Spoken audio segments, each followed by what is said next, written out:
पीछे दो तूणीर, दाहिने हाथ पे फरसा, बाएं हाथ पर धनुष और सिंहवत चाल। उनका सेवक होगा मेरा और मेरे आराध्य देव का धनुष भंग करेगा? अरे सेवक वो होता है जो स्वामी को प्रसन्न करे, सेवा के द्वारा सेवकाई करे। ये तो दुश्मन का काम किया है, वो मेरा सेवक हो सकता है? जिसने भगवान शंकर के धनुष को तोड़ा है, शास्त्रा हुआ, वो अर्जुन के समान मेरा वो दुश्मन है। सामने उपस्थित हो, नहीं पूरी सभा को काट डालेंगे। सो बिलगाई बिहाई समाजा, न तुम्हारे जय है सब राजा। सब राजा लोग उसे बाहर कर दे या वो स्वयं बाहर होकर आ जाए, नहीं पूरी सभा मारी जाएगी। भगवान तो हाथ जोड़े खड़े हैं। लक्ष्मण जी उछल पड़े, विश्वामित्र जी के बगल में बैठे हुए थे, आए और कहा महाराज एक धनुष पे इतनी गुस्सा की जाती? हमने तो सैकड़ों धनुष तोड़े बाल्यावस्था में, जहां खींचते थे टूट जाता था। कभी आप नहीं आए गुस्सा करने के लिए? इस धनुष में क्या खास बात है जो आप इतना उछल रहे, क्रोध कर रहे और सब मारे जाएंगे, सब मारे जाएंगे? बहु धनु ही तोरी लरिकाई। कभी हमने नहीं देखा कि धनुष टूटा तो आप आ गए, और लेकिन आज आपको इतनी गुस्सा क्यों आ रही है?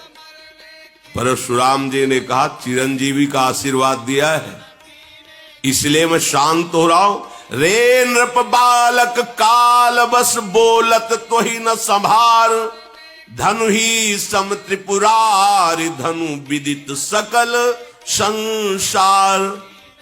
अरे मूर्ख बालक, तू काल के अधीन हो रहा है। साधारण धनुइयों के सामने तू भगवान शंकर के अजगों को जो विश्व में बंदित हैं, उनके धनुष को तुम उनसे जोड़ रहे हो। लक्ष्मण जी ने कहा हे देव, मेरे तो ऐसा लगता है कि धनुष धनुष है, कोई भी धनुष हो। अब इस पुराने धनुष में रखा ही क्या था? उठाया जरा में टूट गया, इससे किसी का लाभ और हानि तो हुआ नहीं। मेरे प्रभु ने तो इसे समझा कि बहुत वजनदार है, बहुत कठोर है, तो उठाते ही टूट गया, इसमें कोई दोष नहीं है। और आप बिना किसी दोष के ऐसे उछल उछल करके क्रोध कर रहे हैं, हमको तो अच्छा नहीं लगता आपका ये स्वरूप। परशुराम जी ने इसे फरसा लिया, बोले चितई परसु की ओरा, रे सठ सुने स्वभाव न मोरा, बालक बोली बधौ नहीं तो ही, केवल मुनि जड़ जा नहीं मोही, बाल ब्रह्मचारी अति कोही, विश्व विदित क्षत्रिय कुल द्रोही, भुजबल भूमि भूप बिनु कीन्ही, विपुल बार मही देवन दीनी, सहस्र बाहु भुज छेदनिहारा, परसु बिलोक महीप कुमारा। परसा से दिगाए दुष्टता की बात करता है, मेरे स्वभाव को नहीं जानता। अभी तक तू जीवित है केवल बालक समझकर चिरंजीवी आशीर्वाद दिया, इसलिए पूछ ले विश्वामित्र से, मेरी महिमा पूछ ले अपने गुरु से।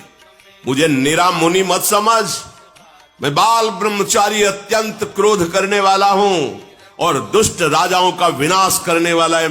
मेरा फरसा है, अपनी भुजाओं के बल से 21 बार पृथ्वी के दुष्ट राजाओं को काट काट करके उनके राज्य का दान ब्रह्म ऋषियों को किया है। शास्त्राबाऊ की भुजाओं का छेदन करने वाले मेरे फरसे को देख। ऐ राजा के बालक, तो अपने माता पिता को शोक से युक्त करना चाहता है क्या? जब मैं दहाड़ता हूं और फरसा लेकर दौड़ता हूं तो स्त्रियों के गर्भ गिर जाते हैं, प्रहार करने की बात नहीं रहती। लक्ष्मण जी हंस पड़े, वाह वीर वाह मुनि, स्त्रियों के गर्भ गिर जाते, वाह कैसे महात्मा आप हैं, धन्य है। पूरी सभा हाय है कर रही कि छोटे राजकुमार क्या कर रहे हैं, मानो घी में आहुति डाल रहे हो, वैसे ही हाथ जोड़ के इन्हें शांत करना चाहिए। लक्ष्मण जी ने हंस करके कहा कि अब समझ में आया कि आप कितने जोर के योद्धा हो। पर हम आपको बता दें कि फूंक से पहाड़ नहीं उड़ाया जा सकता। भूल में मत रहना, बालक समझकर कहीं भूल में मत रहना। फूंक से पहाड़ नहीं उड़ाया जा सकता। ये बार बार जो है जो फरसा दिखा रहे हो, तो यहां कुम्हड़ बतिया को नाही, जे तर्जनी देख मर जाही। यहां कोई कुम्हड़ा की बतिया नहीं कि अंगुली दिखा दोगे सूख जाएगी, कि तुम्हारा फरसा बार बार दिखा रहे ना कि फरसा दिखा दियो हम डर जाएंगे। फूंक से पहाड़ उड़ाने की कोशिश मत करो, हमें निरा बालक मत समझो। आपको प्रणाम किया है तो सिर्फ मुनि वेश देख करके। ये जो आप फरसा धनुष बाण, ये मुनि वेश के विपरीत है। मैं अभिमान से नहीं कहता हूं, आप सच्ची समझ लो, मुझे केवल बालक मत समझना। अगर हम आपसे अभी नम्रता से पेश हो रहे हैं तो उसका कारण है। भृगुसुत समुझी जनेऊ बिलोकी, जो कछु कहो सहस ऋषिरों की। आप जो बोल रहे हो ना, और मैं सह रहा हूं, इसका कारण एक ही है। एक तो यज्ञोपवीत धारण की ब्रह्म ऋषि हो, और दूसरी बात जानता हूं भृगुवंश को पावन करने वाले महात्मा हो। इसी के कारण आपके ऐसे कठोर वचन और ऐसे अभिमान भरे वचन सुनकर मैं शांत हूं, क्योंकि हमारे कुल में देवता, ब्रह्म ऋषि और भगवान के भक्त, इन पर कभी हाथ नहीं उठाया जाता, चाहे जितना बड़ा अपराध कर दे। हमारे कुल में वीरता इन पर नहीं दिखाई जाती। आप ब्रह्म ऋषि है, महात्मा है, भगवान के भक्त पर, महात्मा पर, ब्रह्म ऋषियों पर हमारे कुल में कभी हाथ नहीं उठाया जाता, क्योंकि इनको मारने से बहुत बड़ी ब्रह्म हत्या लगती है, और अगर इनसे हार जाए तो बड़ी भारी अपकीर्ति होती है। फिर भी हम आपके पैरे ही पड़ रहे हैं कि आप शांत हो जाएंगे। आपको ज्यादा है अस्त्र शस्त्र दिखाने की जरूरत नहीं, क्योंकि आपके वचन ही करोड़ों वज्र के समान है, तो और अस्त्र प्रहार करने की जरूरत क्या है। आपने बेकार में फरसा धारण कर, फरसे से ज्यादा तो आपके वचन है कठोर, अर्थात मुनि के वचन बहुत मृदु, शांत और समदर्शिता से युक्त होने चाहिए। वो आपके हैं नहीं। अगर आपको हम कुछ अनुचित बोल रहे हो तो आप उसका लक्ष्य समझ लेना, आपके पास धनुष बाण और फरसा देख करके। अगर आप केवल मुनि बन करके आते तो अर्घ पाद्य देकर आपके चरणों में ही बैठे रहते। पता नहीं क्या हो रहा है कि लक्ष्मण जी बोल रहे हैं और परशुराम जी का हाथ काम नहीं कर रहा। नहीं, उनके सामने कोई बोल सके। अब विवश हो गए। विश्वामित्र जी का समझाओ ना अपने चेला को, बहुत उद्दंडता कर रहा। कौशिक सुनऊ मंद यह बालक, कुटिल काल बस निज कुल घालक। भानुवंश राकेश कलंको, निपट निरंकुश अबुध असंको। विश्वामित्र जी समझाओ ना इसे, बड़ा कुबुद्धि है, कुटिल है, एक काल के बस हो रहा। अगर हमारा फरसा चला तो इसके ऊपर ही नहीं, पूरे इसके वंश का विनाश कर देंगे। ये तभी निकलता है जब कमजोर हो जाता है सामने वाला। हमारी बात बताओ ना कि हम कौन हैं। अभी एक क्षण में काल का ग्रास हो जाएगा। मैं पुकार करके कहता हूं, इसके बाद कोई मुझे दोष मत देना।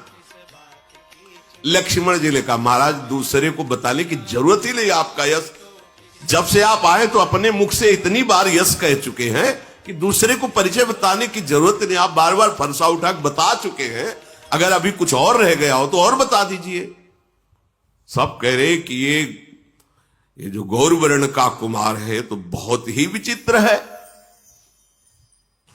हमें लगता है भगवान आपको संतोष नहीं है। आप क्रोध मत रोकिए।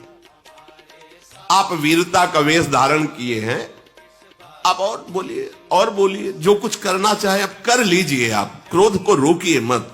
पर आपको जरूर ये कहता हूं कि साधु के वेश में शोभा नहीं देता। हमने तो देखा है कि जो वीर योद्धा होते हैं वाणी से नहीं बोलते, उनका काम बाणों से होता है। वो आप जब से आए वाणी से ही बोलते जा रहे हो। सारी सवाल कार्य किसी तरह इस कुमार को चुप करो, कहीं ऐसा ना हो कि कुछ अमंगल हो जाए।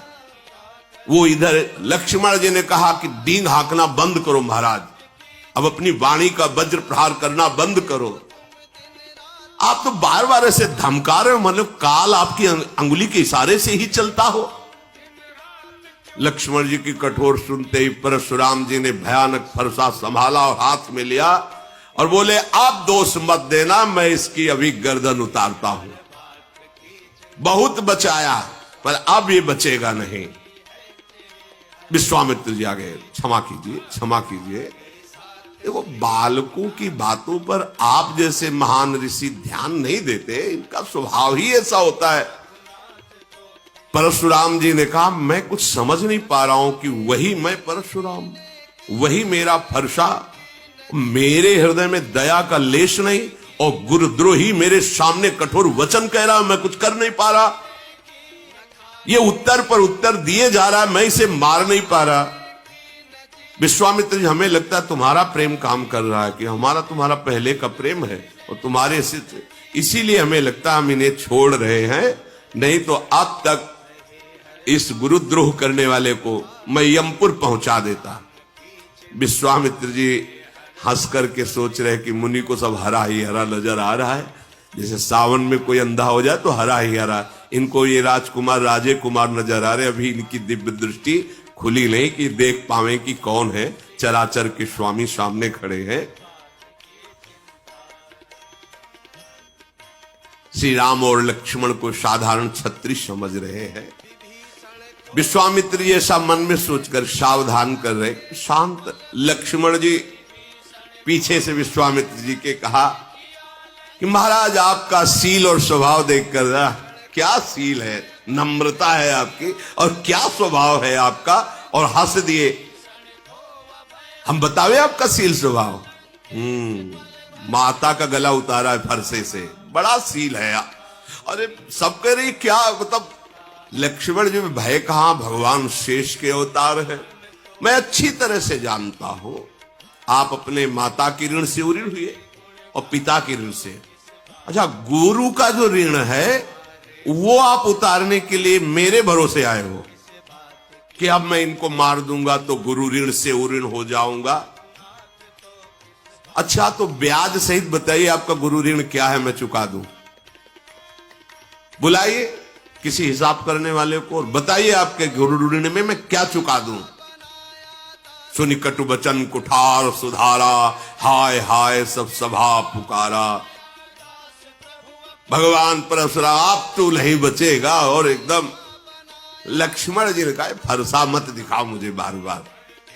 आपको रणधीर और वीर दूसरे मानते होंगे, ये फरसा दूसरों को दिखाओ। हमारे यहां ब्रह्म ऋषियों पर कोई बल नहीं चलता, इसीलिए मैं चुप हूं। सब सभा के लिए लगे, अनुचित है, अनुचित है, लखनलाल ऐसा मत बोलो, ये महावीर है। सब पुकार। भगवान श्री राम ने लक्ष्मण जी को नेत्र तरह, लक्ष्मण जी आप सीधे पीछे वापस हो। परशुराम जी क्रोध की अग्नि बढ़ रही। भगवान श्री राम फिर शांत, नाथ शांत हो जाइए, नाथ करहु बालक पर छोहू, सूद दूध मुख करी न कोहू, जो पे प्रभु स्वभाव प्रभाव कछु जाना, तो कि बराबर करत अयाना। क्षमा क्षमा प्रभु, क्षमा कीजिए। ये सीधा साधा दुधमुहा बच्चा है लक्ष्मण, कुछ बोल दिया, वो आपके प्रभाव स्वभाव को नहीं जानता, अभी तो बच्चा है, बेसमझ है। नाथ जो लरिका कछु अचगरी करही, गुरु पितु मातु मोद मन भरही, करी कृपा शिशु सेवक जानी, तुम समशील धीर मुनि ज्ञानी। बालक है, बालकों की चपलता देखकर माता पिता गुरु नाराज नहीं होते हैं, मोद धारण करते हैं। छोटा सा बच्चा सेवक जानकर कृपा कीजिए, आप समदर्शी सुशील धीर ज्ञानी महात्मा है, प्रभु आप शांत होइए, शांत। ऐसा लगे जैसे आग के ऊपर पानी पड़ गया हो। परशुराम, हाँ तुम हमारी महिमा को जानते हो। राम वचन सुनी कछुक जुड़ाने। पीछे से लक्ष्मण जी ने मुस्कुरा करके फिर परशुराम जी को इशारे से, परशुराम जी ने कहा देखो तुम प्रार्थना करो। वो हंस करके फिर हमें क्रोध दिला रहा है। ये बड़ा, और राम जी के पीछे से इशारा करे, बहुत जोर के मुनि हो तो, और हंस। लक्ष्मण जी की हंस, और राम जी हाथ जोड़कर गंभीरता, आप महामुनि धीर वेद। और लक्ष्मण जी हंस के, हमें पता है कितने बड़े तुम वीर हो। उन्होंने कहा कि राम तोर भ्राता बड़ पापी, ये बड़ा पापी है, मुझे वहां से फिर जला रहा है, तुम इसे दुधमुआ बच्चा कहते हो। अरे गौर शरीर श्याम मन माही, कालकूट मुख पय मुख, ये दुधमुआ नहीं जहरीला है, भगवान शेष के अवतार है, दुधमुआ थोड़ी है। जहरीले ऐसे जहरीले कि उन्हीं के तेजाग्नि से संपूर्ण प्रलयाग्नि प्रकट होती है और सब सृष्टि का लय हो जाता है।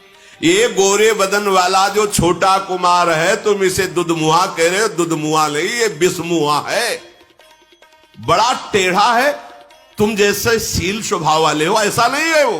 तुम्हारे पीछे देखो, हमको फिर चिढ़ा रहा है, देखो चिढ़ रहे हैं भगवान परशुराम। इतने महामुनि, और लक्ष्मण जी जहां इशारे, तो वो फिर देखो बोला, गुस्सा हो रहे। लक्ष्मण जी ने खुलकर हंस के कहा कि मुनि, आपको आज तक ये ज्ञान नहीं हुआ कि क्रोध करना पाप है। इस क्रोध के वशीभूत होकर के बड़े अनुचित हो जाते हैं कार्य, पूज्य जनों की हिंसा हो जाती है। आपको इतना ज्ञान नहीं कि आपको क्रोध नहीं करना चाहिए। वैसे तो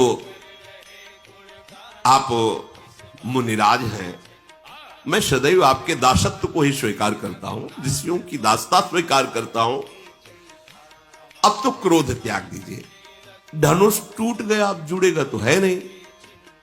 खड़े खड़े बार बार उलर रहे हो आप, तो पैर दुखने लगे होंगे, आसन पे बैठ जाओ, आपके पैर थोड़ा विश्राम कर ले, बैठ जाइए। अगर धनुष के बिना आपको चैन न पड़े तो हमारे अयोध्या में ऐसे कारीगर हैं, हम अभी बुलाते, एक क्षण में धनुष को जोड़ देंगे, कारीगरों से जुड़वा के आपको धनुष देंगे। लक्ष्मण जी जब ऐसी बातें, जनक जी थर थर कांप रहे हैं और हाथ जोड़ के कह रहे, बस चुप रहिए, चुप रहिए, आप ऐसी बातें क्यों कह रहे हैं। जनकपुर के सब स्त्री पुरुष कांप रहे, मन ही मन कह रहे कि बना बनाया काम परशुराम जी वैसे ही क्रोधित थे, ये छोटा कुमार और आग में घी की आहुति डालता जा रहा है। लक्ष्मण जी की निर्भय वाणी सुनकर भगवान परशुराम जी का क्रोध और बढ़ रहा है, पर हृदय में कोई क्रिया नहीं हो रही।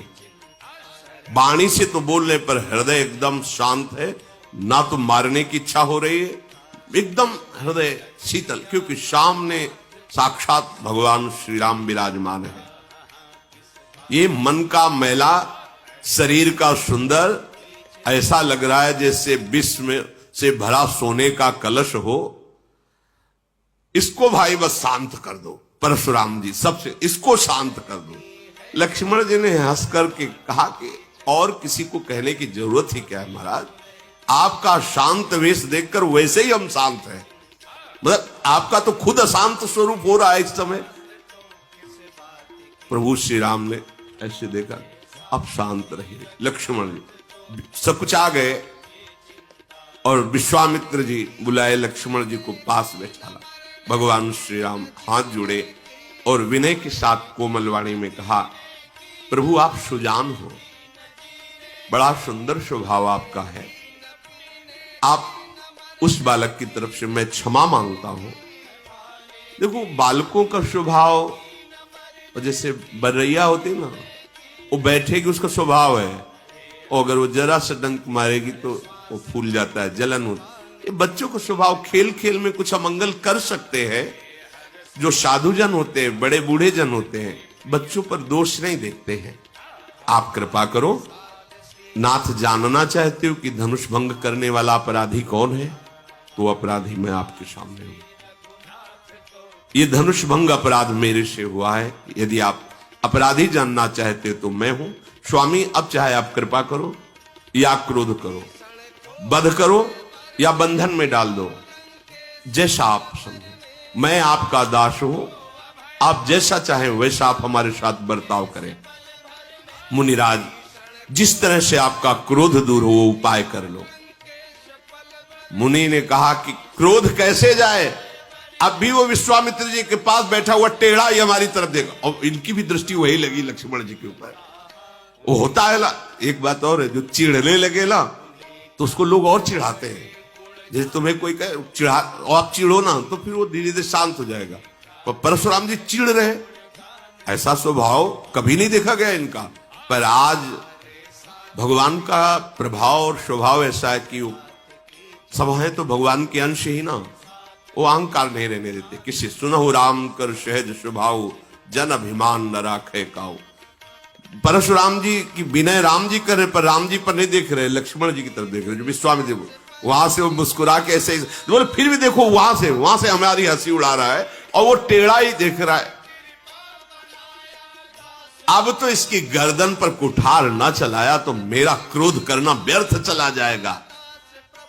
अरे जिस कुठार की घोर आवाज सुन करके दुष्ट राजाओं की स्त्रियों के गर्भ नष्ट हो जाते थे, उस फरसे को मैं धारण किए, फिर भी ये राजपुत्र जीवित है, मेरा हाथ क्यों नहीं चल रहा? मेरे क्रोध से तो छाती जल रही, पर मैं कुछ कर क्यों नहीं पा रहा? क्या हो रहा है मेरे को? ये विपरीत दशा कैसी, ये विपरीत स्वभाव कैसा? पता नहीं इस समय मेरे हृदय में क्या हो रहा है। भगवान परशुराम जी कह रहे, मुझे लगता है कि मेरे हृदय में जो कभी नहीं थी वो दया आ गई क्या मेरे हृदय में, इसीलिए दुस्साह दुख सह रहा हो। लक्ष्मण जी ने वही से मुस्कुरा के कहा, सिर नवा के कि महाराज आपकी दया भी आपके स्वरूप के अनुकूल ही है। मतलब दया भी, ये दया है, हाहाकार मचा दिए, ये दया है आपकी, ऐसा मान। और आप जब बोलते हैं महाराज तो ऐसा लगता है फूल झड़ रहे हैं। महाराज जब आपकी दया में ये हालत है तो जब आप निर्दयता करते होंगे तो क्या होता होगा? दया में तो जल रहे हैं, और जब निर्दयता आएगी तो क्या होगा? अगर क्रोध आ गया तो हमें लगता है आप ही का शरीर भस्म हो जाएगा। परशुराम का देखा जनक, देखा अब हम शांत हो रहे थे, फिर इसने आग लगा दी है, अब तो पक्का ये यमराज का अतिथि बनेगा। नहीं तो एक बात है, इसको मेरी आंखों के सामने से हटा दो। पता नहीं क्या हो रहा, परशुराम जी बार बार कहते पक्का, और फिर बोले एक उपाय है जनक जी, इसको सामने से हटा दो, मेरे सामने से हटा दो। ये राजपुत्र को देखते ही मुझे गुस्सा। लक्ष्मण ने हंसकर कहा, महाराज उनको हटाने की जरूरत नहीं, ऋषियों का एक स्वभाव होता है, जिसे नहीं देखना चाहते आंख बंद कर लेते हैं। आप आंख बंद कर लीजिए, तो मान लीजिए कोई है ही नहीं। लक्ष्मण जी ने कहा, मूंदे आंख कतहु को नहीं, हटाने की जरूरत नहीं, आप अपनी आंख मूंद लीजिए। परशुराम तब राम प्रति बोले उरयति क्रोध, शंभु सरासन तोरि सठ करसि हमार प्रबोध। क्रोध धारण करते हुए भगवान राम से कहा, तू भी उसी का भाई है ना? बार बार विनय करता है और भगवान शिव के धनुष को तोड़ा और हमें ज्ञान सिखाने चला है। तेरा भाई तेरी ही सम्मति से मुझे कटुवचन बोलता है, और तू आकर छल से हाथ जोड़कर मुझे शांत करना चाहता है। आज मैं युद्ध में तुझे परास्त करूंगा, क्योंकि तेरा नाम राम है ना, अब ये राम नाम तेरा। मैं युद्ध, ऐ शिवद्रोही, छल त्याग कर मुझसे युद्ध कर भगवान श्री राम से, नहीं तो भाई सहित तुझे इस रंगमंच पर मार डालूंगा। हर्षाली भगवान श्री रामचंद्र जी हाथ जोड़े से महान गंभीर। जब परशुराम जी बार बार, भगवान रामचंद्र जी ने मन में विचार किया कि लक्ष्मण जी की चेष्टा से क्रोध आ रहा है, बस लक्ष्मण जी पे चल नहीं रही, तो हमारे ऊपर फरसा चलाना चाहते हैं। टेढ़ जान शंका सबका हो, वक्र चंद्रमा ग्रसै न राहो, बहुत सुधावते बड़ दोषु। हमें लग रहा है कि उधर तो लक्ष्मण जी कटाक्ष वाले, और हम हाथ जोड़ रहे तो हमारे ऊपर गुस्सा करें, मतलब सीधाई में बहुत दोष है। भगवान श्री राम ने बड़े गूढ़ वचन बोले, राम कहो ऋष तजिए मुनीसा, कर कुठार आगे यह सीसा, जेहिर्ष जाय करी सोई स्वामी, मोहि जानी आपन अनुगामी। प्रभु सेवक ही समर कस, तजहु विप्रवर रोषु, बेसु बिलो के कहस कछु, बालक हूं नहीं दोष। प्रभु ये गर्दन आप काट लीजिए, आप अपनी गुस्सा शांत कीजिए। मैं सदैव आपका दास हूं, तो दास और स्वामी में युद्ध कैसा? अगर बालक ने कुछ अनुचित बोला है तो आपकी समझ में, मेरी समझ में अनुचित नहीं बोला है। क्यों? क्योंकि आपका वेश ऐसा है। फरसा लिए हो, धनुष बाण लिए हो, बार बार कठोर वचन बोल रहे हो, तो आपको ये पता होना चाहिए कि रघुवंशी बालक है। सामने आकर के अगर कोई ललकारे तो दैन्य वचन और दैन्य चेष्टा करना ये रघुवंशियों में नहीं है। आपका कुठार बाण धनुष देख करके, वीर समझ करके वो बालक ऐसा बकाया अनुचित नहीं है आपके भेष के अनुसार। यदि आप कमंडल कुशा आसन साष्टांग दंडवत करके हाथ जोड़ करके खड़ा रहता, मुझे पता है आप बार बार फरसा धनुष, मैंने ये किया, मैंने वो किया, ये वीर वेश वीर वार्ता सुन करके उसके मन में जो बात आई वो कह दिया, वो दोष नहीं है। हम सब आपकी चरण धूल माथे पे रखते हैं। क्षमा, आप शांत रहिए, बहुत क्षमा होनी चाहिए आपके अंदर, दया होनी चाहिए, आप ऋषि हैं। अब प्रभु आप जो कह रहे हैं कि हमसे युद्ध के, तो युद्ध तो हो ही नहीं सकता, क्योंकि आप स्वामी, मैं सेवक हूं। और रही राम नाम की बात, ये नाम तो वैसे भी आपका हमारे से नाम बड़ा है, परशु सहित बड़ा। हमारा तो एक छोटा सा नाम राम और आपका परशुराम कैसे हो सकता है? हमारी आपकी होड़ कैसे हो सकती है? प्रभु मैं तो केवल एक ही गुण ये धनुष धारण करता हूं। आप शम दम तपस्या शौच क्षमा सरलता ज्ञान विज्ञान आस्तिकता, ये 9 गुण धारण करते हैं। हम सब प्रकार से आपके दास हैं। आपको आप क्षमा ही करनी चाहिए, ये बात नहीं कहनी चाहिए कि युद्ध कीजिए। भगवान श्री राम परशुराम जी को बार बार मुनि विप्रवर ऐसा कहा। परशुराम जी क्रोधित होकर ठहाका मारकर बोले, समझ गए तुम मुझे कोरा मुनि ही समझते हो, समझ गए, तुम ही मुझे कोरा मुनि ही समझते हो। मैं ऐसा ब्रह्म ऋषि नहीं हूं जैसा तुम समझते हो। मैं जो ब्रह्म ऋषि जन जैसे यज्ञ करते हैं ना, तो मेरी यज्ञ कैसे होती जानते हो?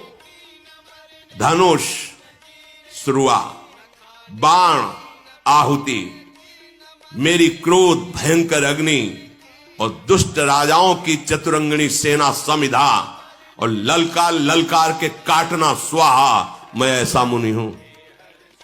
परशुराम जी ने कहा, ऐसी एक यज्ञ ने करोड़ों यज्ञ की है। बार बार मेरा प्रभाव तुझे भी मालूम नहीं, तू निरा मुझे ब्रह्म ऋषि मत समझ लेना। भगवान श्री राम हाथ जोड़े ऐसे खड़े, घमंड हो गया होगा तुमको, अजगो तोड़ दिया ना इस बात का, मानो तुमने संसार पर विजय प्राप्त कर ली। प्रभु ने कहा, विचार कर बोलिए, विचार कर बोलिए। बहुत कड़वा बोल रहे हो आप, मेरी अगर भूल भी मानते हो तो बहुत छोटी सी, पर आपका ये जो इस समय वचन निकल रहा है बहुत कड़वा है। यदि आप ऐसा कहते हैं कि निरामुनि नहीं है, आप वीर हैं, तो क्षमा कीजिए, फिर मेरी बात सुन लीजिए। त्रिभुवन में कोई ऐसा योद्धा पैदा ही नहीं हुआ जिसके आगे राम का मस्तक भयवश नमन करे। अगर आप ऐसा समझते हो कि आप बार बार मुझे मुनि समझता है, ब्रह्म ऋषि समझता है, तो आप एक बात समझ लो, त्रिभुवन में कोई ऐसा योद्धा वीर पैदा ही नहीं हुआ कि राम का मस्तक उसके सामने भय युक्त होकर झुक जाए। देवता दैत्य राजा योद्धा पूरे त्रिभुवन के एक साथ मिल जाएं, और रण में यदि हमें ललकार दे तो मैं सुख पूर्वक चाहे काल क्यों ना हो उसको भी नष्ट कर सकता हूं। ये भयवश आपके सामने शीश नहीं झुका रहा, मुनि मानकर ही झुका रहा हूं। और आपको बताया हमारे रघुवंश में महाराज दशरथ जी देवराज इंद्र की सहायता करने गए थे। हमारे रघुवंश की कुल की ऐसी प्रशंसा है कि रण में यदि ललकार दे तो सामने चाहे कोई काल भी क्यों ना कदम पीछे नहीं हटेगा।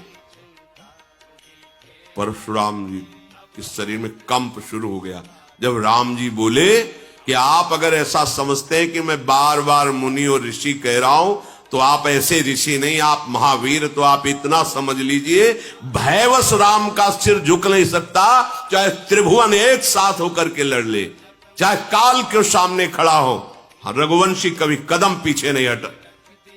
फिर हाथ जोड़ा राम जी ने कहा ऐसा होने पर भी आपके चरणों में प्रणाम है, मैं आपका दास हूं। और जो आपसे भयभीत हो गया वो जगत से निर्भय हो जाता है। जो आपसे भयभीत हो गया वो जगत में निर्भय हो जाता है। विप्रवंश के अस प्रभुताई अभय होए जो तुम्हें डराई। नाथ जो आपसे डर गया वो त्रिभुवन में निर्भय हो जाता। परशुराम जी की बुद्धि काम नहीं कर रही कि एक बार इतना शब्द मेरे सामने कह देना कि भयवश में सर नहीं झुका रहा, अगर काल भी हो तो राम का सर भयवश नहीं झुकेगा। मतलब वीरता ऐसी और बुद्धिमत्ता ऐसी कि आपको जो डर जाए तो त्रिभुवन में निर्भय हो जाए। बार बार वो सोच रहे हैं भगवान के गूढ़ वचन को कि ये सामर्थ्य तो एकमात्र मेरे आराध्य देव में है, हरि में, दूसरे में तो है नहीं। भगवान परशुराम जी ने कहा कि मुझे कुछ संशय हो रहा है, प्रभु निवारण कर लीजिए। तो उनका एक बार भगवान विष्णु ने मुझे अपना ये सारंग धनुष दिया था, कहा था कि मेरा अवतार होगा तब मुझे समर्पित कर देना। मेरे संशय निवृत्ति के लिए आप क्या इस धनुष पर प्रत्यंचा चढ़ा सकते हैं? भगवान ने कहा आदेश कीजिए आप। तो उनका मेरे संशय के नाश के लिए आप इस पर प्रत्यंचा चढ़ा दीजिए, क्योंकि दूसरा त्रिभुवन में कोई नहीं जो भगवान श्री हरि के सारंग धनुष पर प्रत्यंचा चढ़ा सके, वो केवल वही चढ़ा सकते हैं, दूसरा नहीं। तो जे ही देने को हुए तो अपने आप धनुष प्रभु के हाथ में जाके विराजमान, क्योंकि उन्हीं का नित्य पार्षद है।